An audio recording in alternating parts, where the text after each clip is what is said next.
Hello जय हिंद साथियों, स्वागत है आप सभी का सत्या एक्सेलेंट यूट्यूब चैनल पे। तो आज की डेट में आईटीआई छात्रों के लिए एक बहुत ही बड़ी जानकारी लेके आया हूं, जो कि जितने भी छात्र अप्रेंटिसशिप करते हैं उनके लिए रेलवे में यहां पर छूट भी दी जाएगी। और ये किस प्रकार की छूट दी जाएगी, जो कि रेलवे की तरफ से एक नोटिफिकेशन जारी किया गया, जिसके जरिए मैं आपको बताने वाला हूं। तो जितने भी छात्र आईटीआई कंप्लीट कर चुके या जितने भी छात्र इस समय आईटीआई कर रहे हैं, यदि वो आईटीआई के बाद पूछते हैं कि हमको क्या करना चाहिए, तो मैं आपको सबसे आसान तरीका बताता हूं। यदि आप इस पे रेलवे में की तरफ से जो नोटिफिकेशन जारी किया गया उसके अंतर्गत चलते हैं तो आप आसानी से जॉब पा पाएंगे। तो इसके लिए आपको क्या करना होगा, चलिए मैं आपको इसके बारे में पूरी जानकारी देता हूँ। सबसे पहले तो आप ये नोटिस देख सकते हैं, जो कि ये भारत सरकार रेलवे मंत्रालय की तरफ से नोटिफिकेशन जारी किया गया। और ये जो नोटिफिकेशन है कुछ दिन पहले ही जारी किया गया, 9/2/2022 को ये नोटिफिकेशन जारी किया गया था, जिसमें यहाँ पर निर्देश दिया गया है कि रेल मंत्रालय ने आदेश संख्या इतना ERP, जो कि इतना यहाँ पर जो कि इस डेट के अंतर्गत आपको यहाँ पर सूचित किया जाता है कि इसके बाद यदि आप रेलवे में अप्रेंटिसशिप करते हैं तो आपको रेलवे की जो यहाँ पर कुछ वैकेंसियाँ जैसे कि ग्रुप डी हो गई, उसमें आपको छूट दिया जाएगा। इसको आप पढ़ेंगे तो आपको समझ में आ जाएगा, जिसमें साफ तौर पे लिखा भी गया है कि के अनुसार रेलवे में प्रशिक्षित पाठ्यांक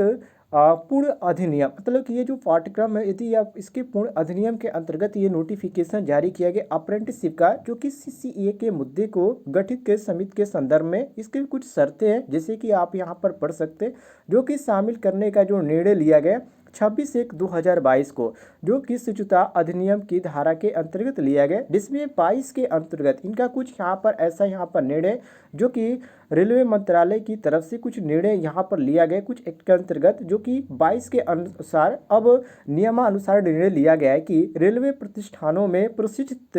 CCAAS के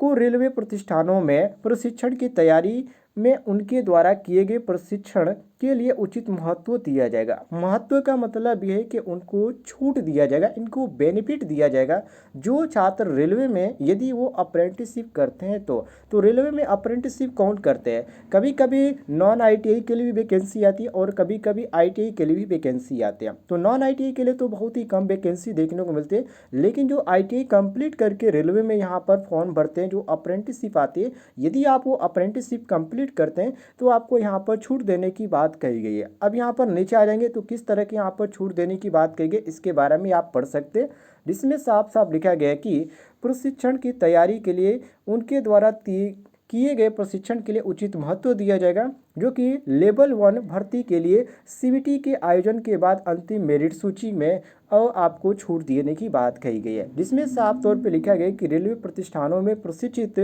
CCAAMs